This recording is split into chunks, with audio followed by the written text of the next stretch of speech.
Vocês algo que o Senhor falou comigo essa semana passada para essa, né?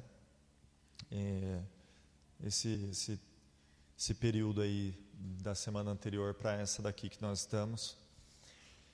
O Senhor falou algo que fez a diferença, né, nessa semana, e eu sempre comento isso, o pastor fala muito isso, né, falou diversas vezes para mim isso, que existe uma diferença muito grande da gente entender algo racionalmente, intelectualmente, e daquilo realmente entrar no nosso coração, no nosso espírito e gerar uma mudança, um impacto mesmo na nossa vida, na nossa forma de viver. Existe uma diferença muito grande entre um e outro. E eu entendo que esse entrar Deus trabalha por ondas, né? Deus trabalha por ciclos, melhor dizendo, né? Acho que a Bíblia demonstra isso muito claramente, né? Que Deus trabalha por ciclos. E a cada ciclo vem coisas novas, vem coisas mais profundas, Ele mexe em áreas mais profundas, Ele traz coisas que muitas vezes estavam ali o tempo todo e a gente não via, né? E Ele vai agindo dessa forma, em ciclos. E eu entendo que a cada ciclo, Deus permite que a gente tenha um entendimento mais profundo, né, de um ponto ou de outro, ou de nós mesmos, enfim, Ele vai trabalhando a sabedoria. Então, eu entendo que essa semana eu experimentei um pouco de algo que eu já saberia talvez explicar racionalmente, mas que eu tive uma experiência, sabe? Uma vivência real disso, que eu vou ministrar aqui hoje, nesses dias. E eu entendo que isso faz parte desses ciclos de discipulado e de amadurecimento que o Senhor vai nos trazendo. E glória a Deus por isso.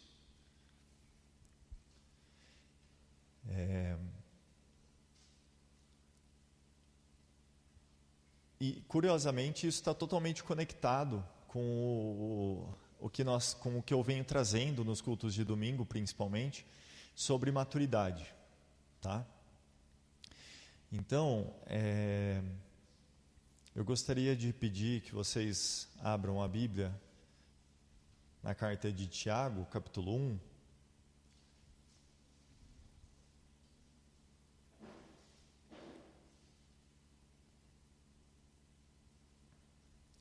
Nós vamos ler Tiago, capítulo 1, dos versículo 2 ao 4. Versículos 2, 3 e 4.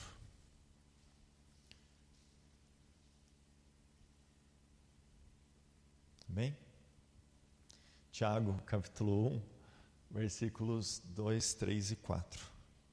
Deixa eu colocar na NVI aqui, daí bate certinho. Aí. Amém? Tem outros textos, eu vou referenciar também outras passagens, mas aqui Tiago, ele mata a questão, né? Ele simplesmente encerra o assunto, né? E eu quero usar esse texto como base. Ele diz assim: meus irmãos, considerem motivo de grande alegria. Repita comigo, grande alegria. O fato de passarem por diversas provações. Assim vocês saberão que a prova da sua fé produz perseverança.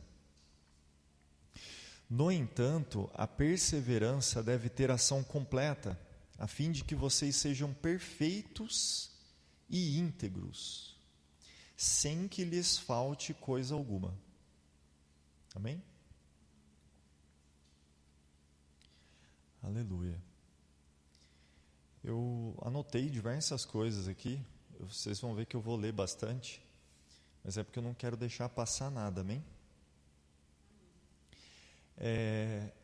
Para a gente entender o valor e a importância, né, a riqueza do que Tiago está ensinando aqui, a gente precisa primeiro partir, eu gosto muito de partir desse início, né, vamos dizer assim, dessa premissa, desse cenário, do que nós temos hoje. Tá?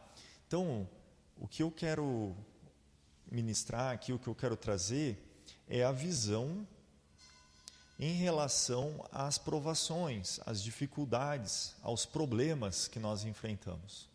Diversos, como o Tiago falou. Amém? Desde um pneu do carro furado até uma doença. Problemas diversos. Nós vivemos em uma sociedade que ela, basicamente, a gente vai ver isso. Eu trouxe 4 pontos, presta atenção, eu trouxe 4 pontos que a própria ciência, a psicologia, a sociologia, a neurociência, eles é fruto de estudo, fruto de pesquisa científica. São 4 pontos que eu vou abordar aqui, colocando em paralelo, fazendo esse comparativo, colocando em paralelo com a palavra de Deus. Amém?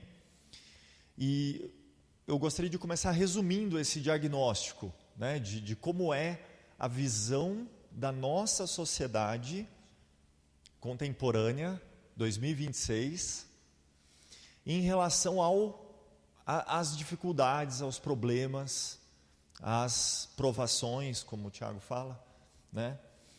Então, o diagnóstico, a gente vai ver mais detalhes, mas para você ter esse retrato, o diagnóstico é o seguinte: é uma sociedade que formou, que criou um ambiente hiperconectado. Tá? A gente está hiperconectado. E é engraçado que eles usam essa palavra mesmo. Hiperconectado. O que significa isso? Significa que eu tenho que estar ativo, eu tenho que estar conectado, eu tenho que conhecer, saber o que está acontecendo e falar o que está acontecendo o tempo todo. Entende? Então eu tenho que saber o que está acontecendo com as pessoas, e aí as redes sociais, a tecnologia, ela é o canal disso, né? Isso é um efeito que aconteceu na sociedade, tá? Isso é uma realidade. Não é assim, pode acontecer, não, já aconteceu. A sociedade ela já está com esse sintoma e tem consequências. Então é uma sociedade hiperconectada, que não desliga, que não descansa, que não se desconecta. E é uma sociedade super protegida. Amém? O que quer dizer isso, né? É uma sociedade que tem aversão aos problemas, às frustrações, às dificuldades. Então, a frustração, problema, dificuldade, ela não é vista como algo que faz parte do viver, algo que faz parte da vida adulta, algo que faz parte da minha profissão, algo que faz parte do ser pai, ser mãe, algo que faz parte do casamento. Entende? Percebem? Ela não enxerga isso. Isso, mais uma vez, não sou eu que estou falando, tá? A ciência fez esse retrato, esse diagnóstico da sociedade. E a sociedade é essa. Ela é hiperconectada e super protegida. Então ela não entende, ela não enxerga essas coisas como parte das áreas da sua vida. E isso traz sérias consequências. Entende? Por quê? Porque passa-se a não aceitar problemas, dificuldades. E eu não estou falando aceitar problemas, dificuldades, no sentido de se conformar com eles e ser inerte, não fazer nada, ou não se precaver, né? não se prevenir. Não estou falando nisso. Estou falando no sentido de, trazendo para uma coisa bem concreta, eu começo a ter problemas no meu casamento, E ao invés de eu olhar para isso como algo que faz parte do casamento, faz parte da vida a dois, e eu preciso lidar com isso, eu preciso dedicar um esforço, eu preciso de todo um processo para lidar com esse problema. Ao invés disso, eu tenho aversão e eu não posso, eu enxergo o mundo dessa forma, eu não posso ter problema. Então, eu não quero mais o casamento. Então, eu não quero mais o meu emprego. Então, eu não quero mais determinada situação. Porque eu não posso passar por problemas.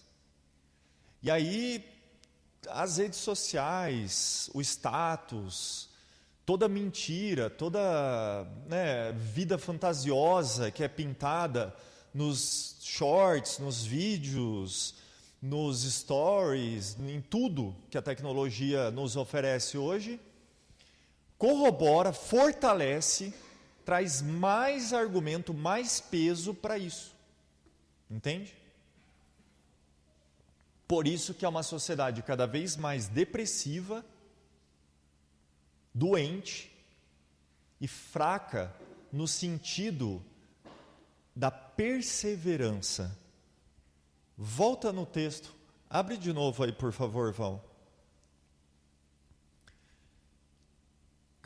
Capítulo 1, versículo 2. Meus irmãos, considerem motivo de grande alegria o fato de passarem por diversas provações. Assim vocês saberão que a prova da sua fé produz. Da onde vem a perseverança? Das provações. Sem provação não tem perseverança. E se você continuar o texto, nós vamos aprofundar nisso aqui, amém? Sem perseverança não tem amadurecimento, não tem maturidade. Amém? Então esse é o retrato, essa é a sociedade que nós vivemos. E assim, nós não estamos imunes, alheios a isso, ok? Então esse retrato que eu falei, somos você e eu. Ok? É a forma como você e eu vamos naturalmente querer reagir às situações. Esse é o impulso natural que vai vir de você e de mim. Ok? Porque é o que nos nutriu na maior parte da nossa vida. Na nossa infância, na nossa adolescência, é o que nos nutriu. Essa forma de pensar, essa forma de agir foi incutida, foi plantada, foi semeada em nós por todo o contexto no qual nós vivemos, e nós recebemos e nos alimentamos disso, e é para esse lado que a sua carne e a minha vai se inclinar naturalmente. Está entendendo? Então esse é o ponto de partida. Agora, o que a Bíblia fala sobre as provações, os problemas, as dificuldades? E aí eu quero ir trazendo esse paralelo. Amém? Então, só para fechar aqui o diagnóstico, essa sociedade ela entende que uma vida boa, o que é uma vida boa? Nossa, o cara ali, ele tem uma vida muito boa, uma vida com ausência de problemas. Percebe? Tipo, o que é uma vida boa? Uma vida... Tanto é que a gente brinca, né? Fala, não, eu vou vender tudo que eu tenho, vou para a praia, pegar um quiosque ali, porque daí eu não vou ter problema nenhum, aí eu vou ser feliz, aí eu vou ter uma vida boa, vou ter paz. Aí sim, quando eu não tiver problema nenhum, aí a minha vida é boa. É assim que a gente pensa, não é verdade? Ou sou só eu? Amém? Só que Tiago, ele fala um negócio para a gente, pode deixar aqui na tela, Val, o texto? Tiago, ele fala um negócio aqui para a gente, avança para o versículo 3, ou 3. Não, peraí. É o 2, acho. É o 2, isso. É o 2, Val. Meus irmãos, considerem motivo de grande alegria o fato. Ok? Então, a pergunta não é se você e eu se vamos ter provações, dificuldades na nossa vida. A pergunta é quando nós vamos ter e quais elas vão ser. Porque vai vir. Você vai ter, eu vou ter dificuldades na nossa vida. Ok? Nós vamos ter, não é se, é quando e quais. Porque é um fato, vai acontecer. Mas Deus é soberano. A gente já vai entender a soberania de Deus aqui. Nós vamos ter dificuldades. Ok? E essas dificuldades, elas não significam você estar passando por uma provação, por um problema, por uma luta, por alguma situação difícil, complicada. Como eu falei, são diversas. Tiago fala aqui, são diversas. Ou seja, muitas e variadas. Ok? Difícil falar amém, né?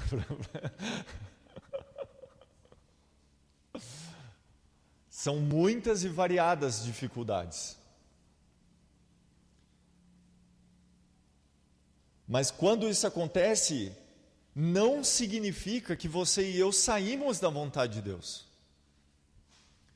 É lógico que existem lutas, dificuldades, problemas que vêm na nossa vida que são consequência do nosso pecado. Eu não estou falando dessas dificuldades, ok? E a gente já vai entender como, na prática, discernir isso, ok? Mas eu não estou falando disso. Eu fui lá, roubei a padaria e, poxa vida, eu fui preso. Nossa, é o que o Tiago está falando, né? Muitas provações, Não, você fez alguma coisa que é errado e você colheu os frutos. Beleza? Então, não estou falando dessas dificuldades. Eu estou falando que você, sendo cristão, porque Tiago estava escrevendo para cristãos, você sendo cristão, perseguindo a Jesus Cristo com todo o seu coração, com toda a sua força, querendo ser igual a Ele em todo o tempo, amando o Senhor acima de todas as coisas. Quando você ora para Deus e fala assim: Senhor, me torna mais maduro, me faz mais parecido com o Senhor. Como que Jesus viveu nessa terra? Em sofrimento, em perseguição. E é isso que vai acontecer nas nossas vidas em muitos momentos, como parte do plano de Deus para você e para mim. Davi não estava fora da vontade de Deus quando ele era perseguido por Saul. E quando ele precisou ficar lá foragido, fugir, ir embora, que Jonatas chora, porque ele não sabia se ia voltar a ver Davi. E Davi vai fugindo de cidade em cidade, Saul correndo atrás dele com o exército para matar ele. Davi não estava fora da vontade de Deus nesses dias. Elias não estava fora da vontade de Deus quando Jezabel queria matar ele, perseguiu ele precisou se esconder. E ele entrou numa tristeza profunda, ele vai e entra na caverna de Adulão, fica lá na caverna e quer morrer. Tamanha tristeza. Amém? Ele não estava fora. José não estava fora da vontade de Deus quando ele foi preso. Injustamente, por um crime que ele não cometeu. E ficou 2 anos na cadeia. Ele não estava fora da vontade de Deus. Irmãos, aqui a gente pode pegar vários outros exemplos da Bíblia, de homens de Deus, que estavam vivendo a vontade de Deus e sofreram. Sofreram. Às vezes, completamente injusto. Na maioria das vezes, Nenhum desses casos que eu citei era justa perseguição. Percebe? Só que fazia parte do plano de Deus para a construção do caráter aprovado, que é o que a Bíblia fala em Tiago. A construção da perseverança, e a perseverança leva à perfeição. Amém? Então, para a gente não estender muito, eu quero pegar aqui os 4 pontos. Eu vou passar meio rápido por eles, porque eu quero focar bastante no texto, tá? O primeiro ponto a psicologia social, ela traz essa questão que eu falei da cultura da superproteção. Eles chamaram até, um fenômeno, eu estava lendo sobre isso, safetyism, que é tipo o cuidadismo, vamos dizer assim, né? Se for traduzir ao pé da letra, nem sei se existe essa palavra, mas seria mais ou menos isso, sabe? Um vício, um hábito exagerado de cuidar, de proteger, entende? E é demonstrado pela tentativa de blindar os indivíduos contra qualquer estresse, crítica, desconforto. E isso a psicologia fala, ok? Desarma a nossa psique, a nossa mente, a nossa estrutura psicológica, desarma ela e gera pessoas hiperreativas emocionalmente. Então é mais ou menos a ideia, o conceito é mais ou menos assim. Eu nunca fui contrariado. Em casa eu falo, minha mãe não me contraria, o que eu quero acontece, eu dou um jeito, eu consigo fazer com que sempre as coisas aconteçam aquilo que eu quero. E aí, quando eu chego na vida adulta, eu vou para um outro lugar, para um trabalho, para uma faculdade, para algum lugar onde existem regras, onde não vai ser exatamente 100% tudo da forma como eu quero que seja, na hora que eu quero que seja. E aí eu não consigo lidar com aquilo. E aí é onde existe a hiperreação. Essa hiperreação, ela pode ser uma depressão, ela pode ser o abandono, a desistência, ela pode ser a raiva, a violência, porque é uma reação exagerada, extremada, que a pessoa não tem controle, ela não consegue enxergar e entender o todo. Por quê? Porque a mente dela foi prejudicada, teve o desenvolvimento prejudicado. Você, pai e mãe, saiba que para o seu filho crescer e desenvolver a mente dele naturalmente, saudavelmente, ele precisa sofrer. Amém? Sofrer o quê? Sofrer decepções, frustrações. Vai ouvir não, vai chorar, e você vai ter que deixar chorando. Porque se você quiser impedir todo o choro, é isso aqui que você está causando nele. Você está desarmando, você está enfraquecendo, você está adoecendo a mente dele. Porque você está privando ele de fortalecer essa habilidade de controlar reações, de controlar a forma de reagir às emoções. Então, o sofrimento, a decepção, a frustração, ela é a responsável psicologicamente por treinar a nossa mente a saber dosar a forma de reagir às coisas. Ficou claro?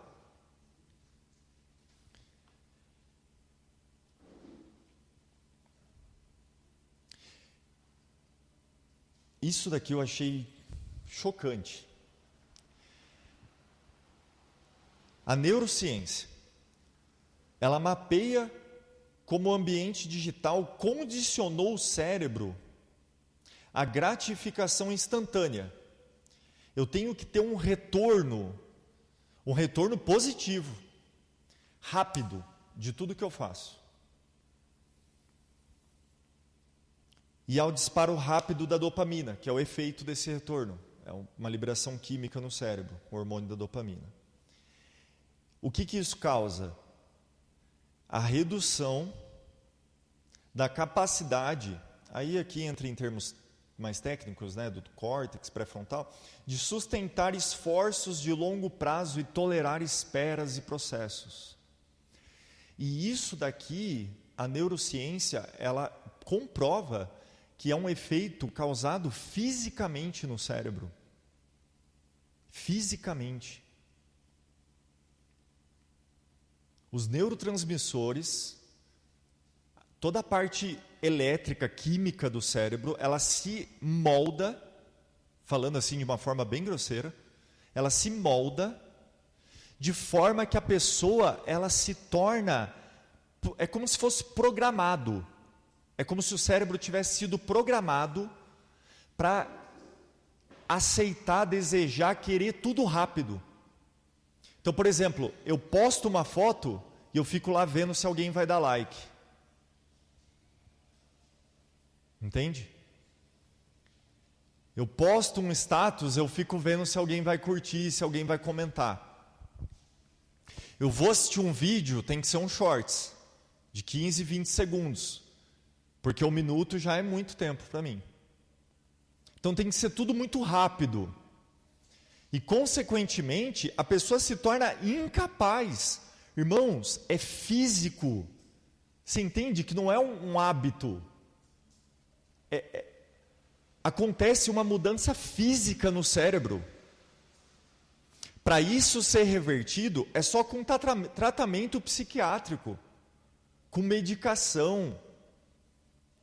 Humanamente falando, só com medicação, só com tratamento psiquiátrico, para que essas conexões adoecidas, fracas no cérebro, voltem a funcionar e as hiperincentivadas diminuam e haja um equilíbrio dessas conexões cerebrais e um equilíbrio da produção de hormônios. É uma doença, é uma doença. É como se você pegasse um cérebro que nasceu perfeito e que produz hormônios e se conecta e se comunica neurologicamente de forma perfeita, porque ele foi gerado perfeito no ventre da mãe, e você faz ele ficar deficiente. Você gera uma deficiência nele que não existia. E isso está acontecendo cada vez mais principalmente com crianças.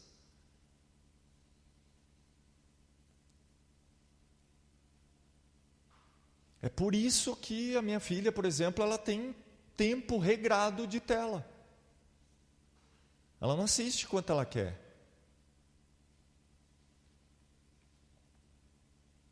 Terceiro ponto, a sociologia, no estudo da família, ela demonstra que a parentalidade, o esforço do pai e da mãe, e aí eu achei engraçado que foi comparado como se fosse um cortador de grama, né? Que vai na frente, o John corta lá a roça, vai na frente cortando tudo. Como que é? Para andar na grama, para andar no mato alto, é meio ruim, né? Se você for com o cortador, ele for cortando na frente, fica bem mais fácil, porque o mato vai ficar baixinho e você já está pisando ali no mato cortado. É como se os pais se posicionassem como se fosse um cortador de grama na frente da criança, resolvendo todo o problema para ela. Não deixa ela resolver, se esforçar, bater cabeça, errar, não deixa nada. Então, ele precisa disso, eu vou lá e resolvo e dou pronto na mão dele. Ele precisa daquilo outro, eu vou lá e resolvo e dou pronto. Ele não está conseguindo, eu vou lá e faço e dou na mão dele. Isso gera, além de um distúrbio na criança, gera um problema futuro na vida dela. Porque ela vai crescer com uma baixíssima consciência de capacidade. Ela vai ser extremamente dependente dos outros. Entende? A autoconfiança, a autocapacidade, a autoeficácia dela vai ser prejudicada, porque ela não vai conseguir acreditar que ela tem potencial, que ela tem capacidade de resolver, de enfrentar coisas. Porque ela nunca vivenciou isso. Então, os problemas que ela precisa enfrentar e que na hora geram um estresse para ela, ensinam que ela é capaz. Está entendendo?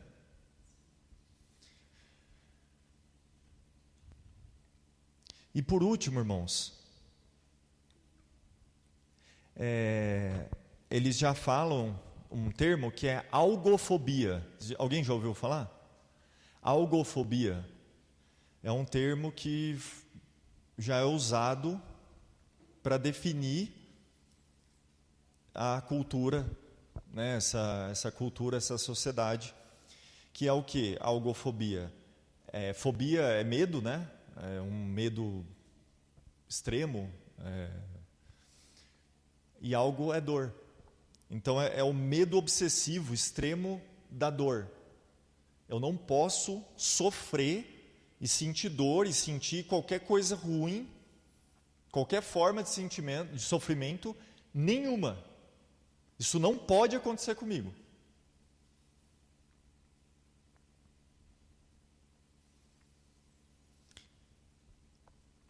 Então, assim, se isso acontecer, se tiver algum sofrimento, isso tem que ser extinto ou amenizado rápido, quanto antes. E aí entra o ponto da perseverança. Como eu falei, o exemplo do casamento. Então, se o meu casamento me causa dor, eu preciso me livrar dele. Se o meu emprego me causa dor, eu preciso me livrar dele. Entende?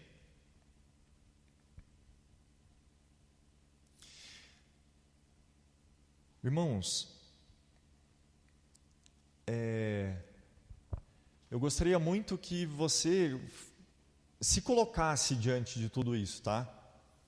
E não que a gente ouça a ministração como se a gente estivesse falando só dos que estão lá fora, só das pessoas que não conhecem Jesus, mas que você se coloque diante da palavra.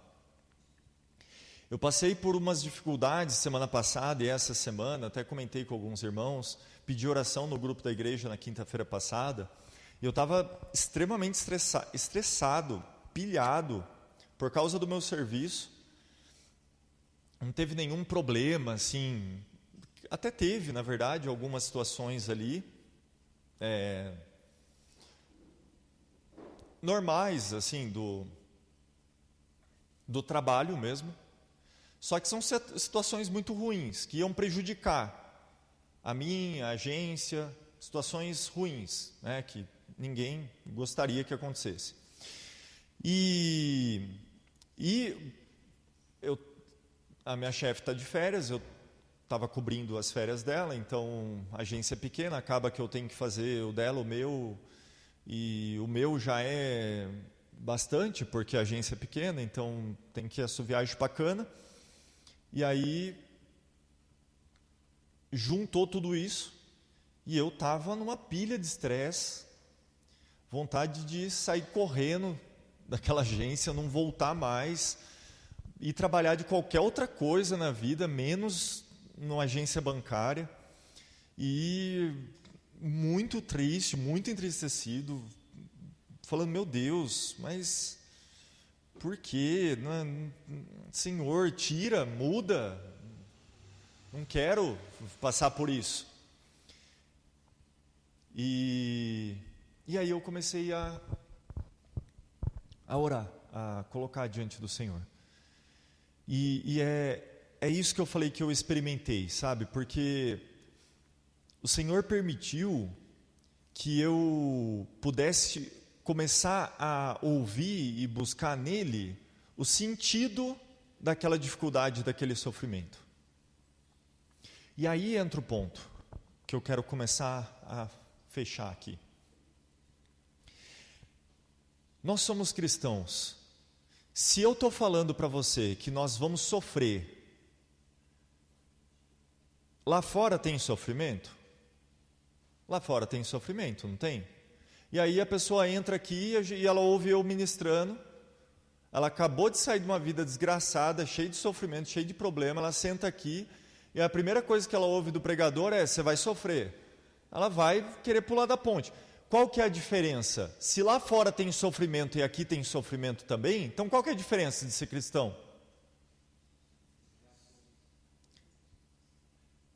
Deus é soberano. Repita isso comigo: Deus é soberano. Se Ele é soberano, por que que Ele não evita todos os problemas na minha vida? A gente já começou a entender o porquê. A própria ciência, neurociência, sociologia começou a falar para a gente. Por quê? Porque a algofobia, a aversão à dor, a ação de querer evitar o problema a todo custo, gerou uma série de distúrbios, de problemas na mente, no cérebro, na cultura, porque entende-se que o sofrimento ele é necessário para o amadurecimento.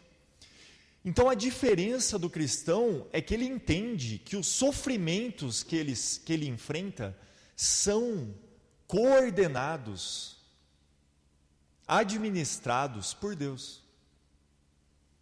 Não que Deus cause o sofrimento, né? Deus vai, mas Ele não está alheio, Ele não está com os olhos fechados, Ele sabe exatamente o que está acontecendo, e Ele está governando, e Ele está no controle da situação.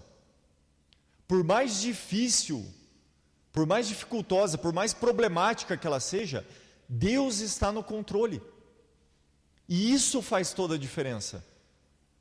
Por quê? Porque na hora que a gente para de reagir, como o John bem disse, a forma como nós reagimos sendo cristãos tem que ser diferente.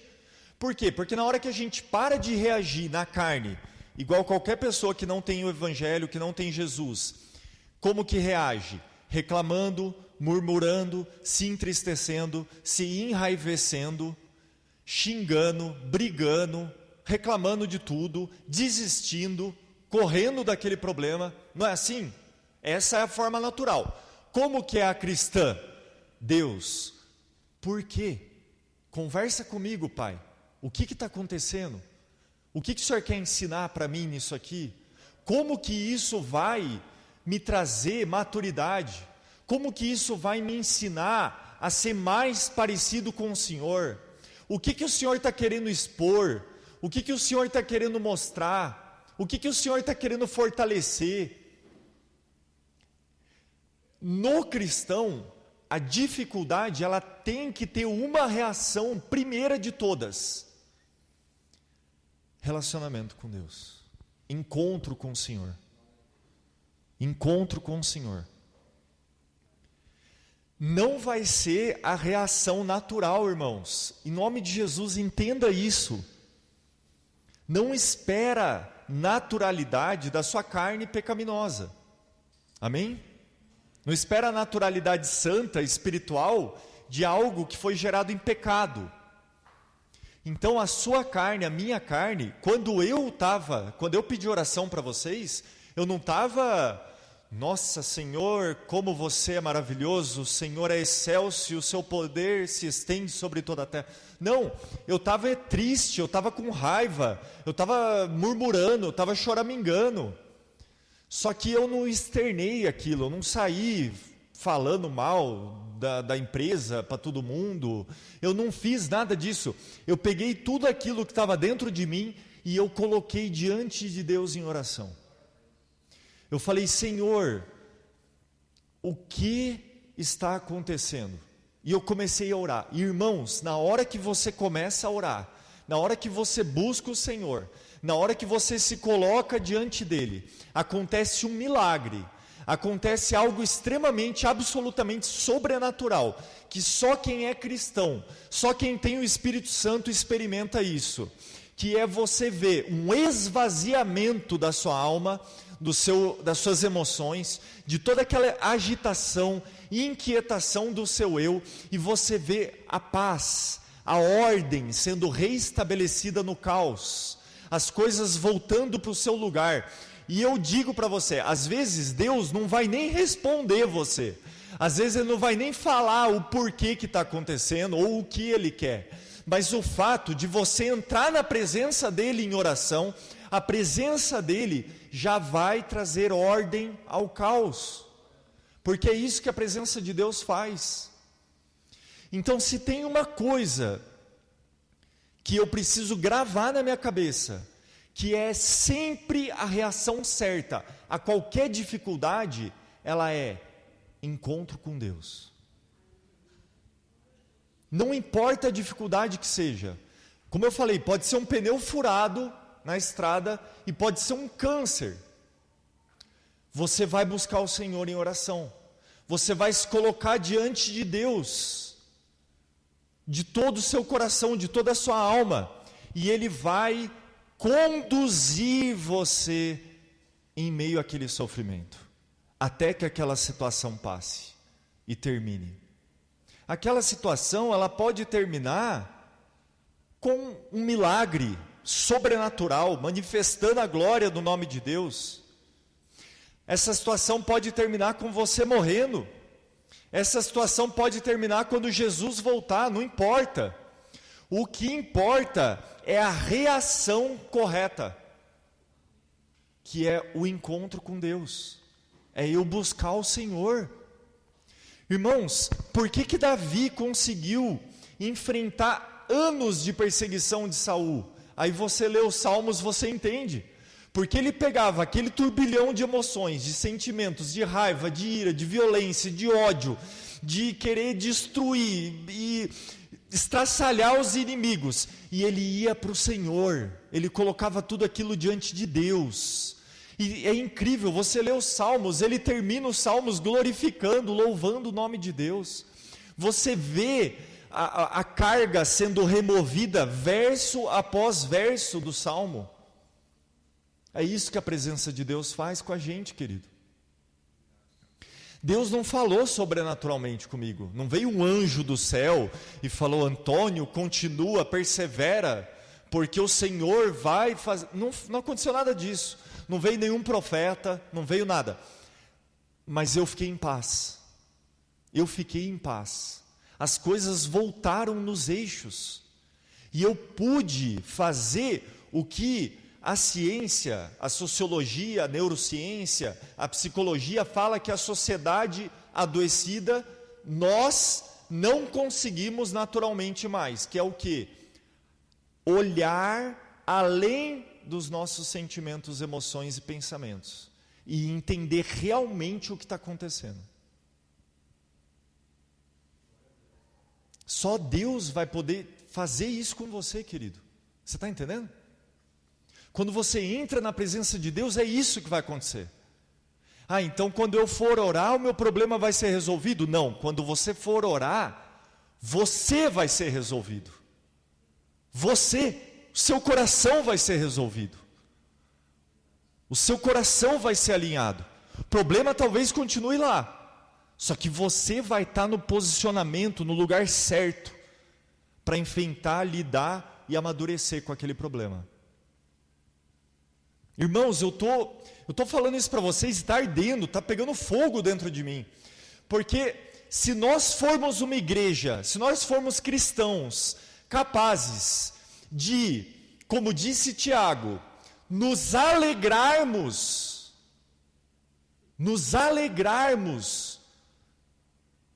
pelos problemas, irmãos, o diabo vai querer está do outro lado do planeta.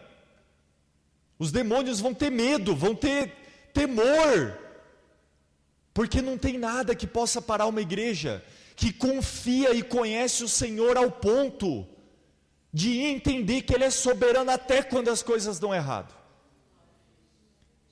que Ele me ama e que Ele está sobre a minha vida até quando as coisas dão errado.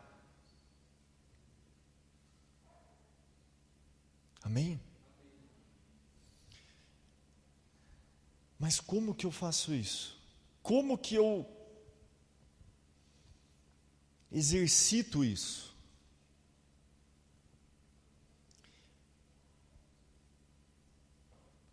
Irmãos, é um exercício. Amém? Eu quero encerrar com isso. É um exercício. você e eu seremos ingênuos se nós acharmos que a gente vai sair aqui hoje e a gente não vai mais se entristecer, ou se irritar, ou se frustrar, ou querer desistir quando surge um problema na nossa vida. Nós seremos ingênuos se nós fizermos isso. Você, mais uma vez, você não vai agir dessa forma naturalmente. Você precisa ter sabedoria, domínio próprio, do quê? De entender, de olhar para os sentimentos e para a reação que você está tendo. E falar, não, antes eu vi o problema veio, estourou, está na minha frente.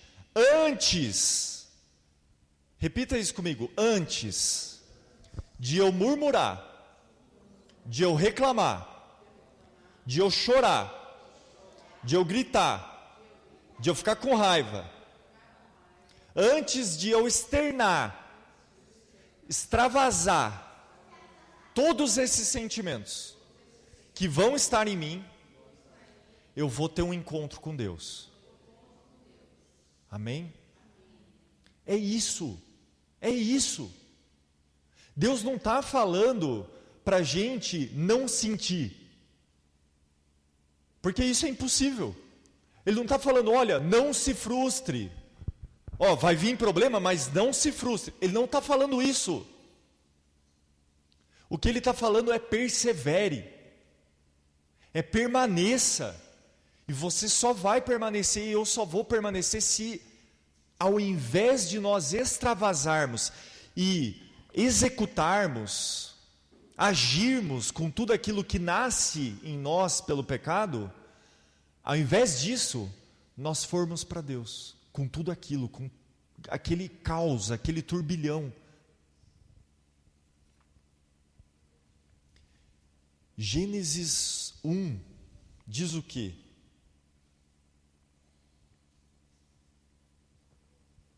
Vamos ler? Gênesis capítulo 1 e 2. Capítulo 1, versículo 1 e 2.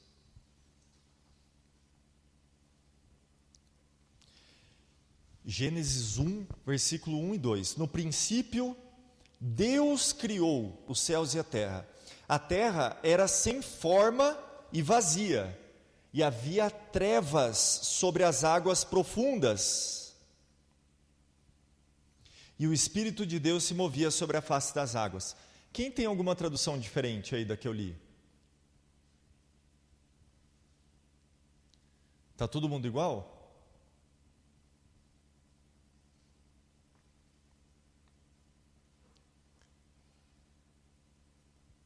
Algumas traduções falam que a terra era sem forma e vazia. Algumas traduções falam que a terra era vazio e sem nenhum ser vivente, sem vida. A ideia do texto aqui é que havia caos. O que quer dizer caos? Qual que é o sentido? É desordem. Desordem. Uma bagunça, vamos dizer assim. Desordenado. Não tinha nada organizado acontecendo, ordenadamente. E aí Deus começa a falar. E quando Ele começa a falar, o caos vai sendo organizado e ordenado. O que nós temos que fazer é isso. Quando o problema vem, vai surgir um caos, uma desordem dentro de nós. No seu coração, no seu espírito, nas suas emoções. Amém? Você precisa pegar essa desordem, esse caos dentro de você e ir para o encontro com o Senhor. Porque quando você pegar esse caos e colocar diante de Deus, você permitir que o Espírito de Deus ilumine, fale, manifeste a presença dEle sobre você, sobre esse caos, ele vai ser ordenado. Ele vai ser organizado. Eu volto a dizer, você ter um encontro com Deus Você ter a reação de se colocar em encontro com Deus não vai resolver o problema de imediato, mas vai resolver você. Vai resolver a sua desordem, o seu caos. Você vai estar em ordem e organizado com Deus e com a palavra dele, que é eterna, para lidar com aquele problema, da forma como ele quer que você lide. Amém? E aí, irmãos, você vai amadurecer. E o nome dele vai ser glorificado. Percebe?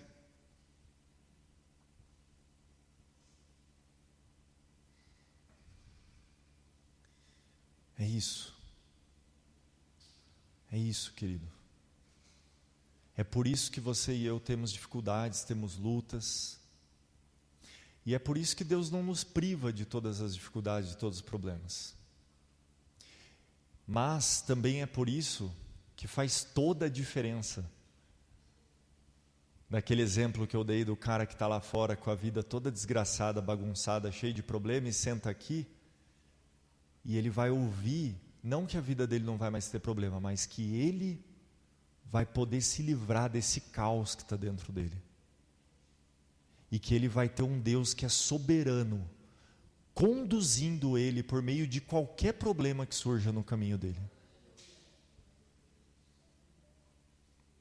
Isso é muito melhor, querido, do que uma vida sem problema.